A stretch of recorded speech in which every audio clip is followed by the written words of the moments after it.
আসসালামু আলাইকুম প্রিয় দর্শক, আমি এখন আছি বাগেরহাট খান জাহান আলী মাজারে। এখানে অনেক মানুষ আসে, যেখানে অনেক দান সাকাত করার লাগে মানুষ এখানে আসে। আমিও আসছি। আমি আসলে দান সাকাত না, এখানে আমার প্রয়োজন ছিল তাই আসছি আজকে।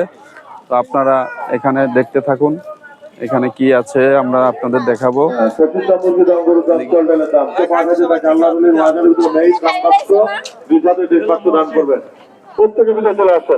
এই জায়গাটায় সবাই মানত শেষে যার যা মানত আছে, মুরগি, গরু, ছাগল সবকিছু দিয়ে এই জায়গাটায় গোসল করে এবং